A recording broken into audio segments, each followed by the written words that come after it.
আপনার যে ঈমান, এই ঈমান দিয়ে আপনি বিড়ির আগুনটা নিভাতে পারেন না। আপনার ঈমান দ্বারা কি কবরের আযাব নিভে যাবে? বুঝাতে পারলাম না মনে হয়। কি ঈমান আপনার চিন্তা করেন। এই শেষরা ঈমান দ্বারা আমি বলবো যে ঈমান নাই। থাকলে তো আপনি ঠিকই ফজরের সালাতে হাজির হতেন। ঈমান বলবে এই আজান হয়ে গেছে, আপনাকে ঘুমাতেই দিবে না। ঈমান ঈমান বলবে এই হারাম ছাড়। ঈমান বলবে তুমি সরকারি চাকরি করো, পাসপোর্টে চাকরি করো, সচিবালয়ে চাকরি করো, এদেশের টাকা মেরে খাও। ঈমান থাকলে ঈমান আপনাকে বাধ্য করবে এই চাকরি ছাড়, ভিক্ষা করে খা। আপনাকে ঈমান বলে কি? না না, ঈমান বলে কি? ঈমান নাই, থাকলে তো বলতো। এর নাম হলো ঈমান। আমি যে কথাগুলো এখন বলবো, দুইটা উদাহরণ দিয়েছি। সেটা কি? লজ্জা যার নাই সে কি? মুনাফিক। যে বেশি কথা বলে সে কি? মুনাফিক। যার মুখ দিয়ে খারাপ ভাষা বের হয় সে কি? মুনাফিক। আস্তাগফিরুল্লাহ, আস্তাগফিরুল্লাহ। আমি আরেকটা হাদিস অনুবাদ করি, 6803 নম্বর হাদিস। রাসূল সাল্লাল্লাহু আলাইহি ওয়াসাল্লাম বলেছেন, সহিহ বুখারী হাদিস, লা ইয়াজনি আবদু ওয়া হুয়া মুমিন হিনা ইয়াজনি ওয়া হুয়া মুমিন, লা ইয়াশরিবুল আবদু হিনা ইয়াশরিবু ওয়া হুয়া মুমিন। যে ব্যক্তি জিনা করে তখন তার মধ্যে কি থাকে না? ঈমান থাকে না। এক, যে ব্যক্তি নেশা জাতীয় দ্রব্য পান করে তার মধ্যে ঈমান থাকে না। ওয়ালা ইয়াসরিকুল আবদু হিনা ইয়াসরিকু ওয়া হুয়া মুমিন।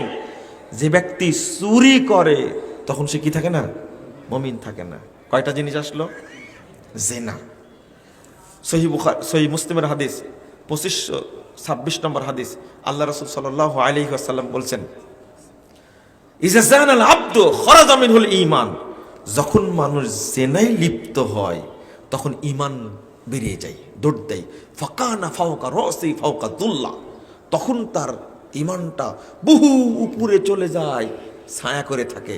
ঈমান এত ভদ্র জিনিস, এত লজ্জাশীল, এত মর্যাদাবান থাকে না, ঈমান চলে যায়।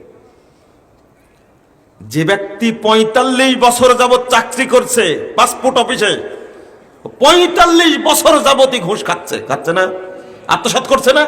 বলেন তো মুমিন না মুনাফিক? মুনাফিক, মুনাফিক। আস্তাগফিরুল্লাহ। সচিবালয়ে চাকরি করছে সে 40 বছর যাবত, সে এখনো ঘুষ খায়, মুমিন না মুনাফিক? ওর মধ্যে ঈমান আসবে? বুঝেন না মনে, তাই না?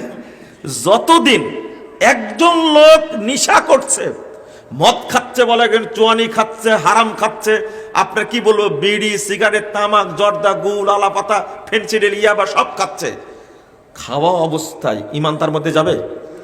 আচ্ছা, একটা হাদিস শুনেন তাহলে, 11372 নম্বর হাদিস, সনদ সহিহ। সেটা হলো তাবরানী কাবিরের মধ্যে এসেছে। আল্লাহ রাসূল বলছেন, আল খামরু উম্মুল ফাওয়াহিশ।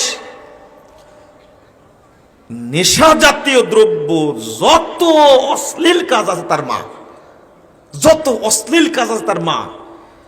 ও আকবারুল কাবায়ের, আর যত কাবিরা গুনাহ আছে তার মধ্যে অন্যতম। কি কি বলেন তো? কি? নেশা জাতীয় দ্রব্য। কি জর্দা নেশা জাতীয় না? গুল, বিড়ি, চুয়ানি, ফেন্সিডিল নেশা। একটা ফেন্সিডিলের বোতলের দাম 10,000 টাকা। এটা জেলখানায় শুনেছি আমি, মানে জেলখানার দাম এটা।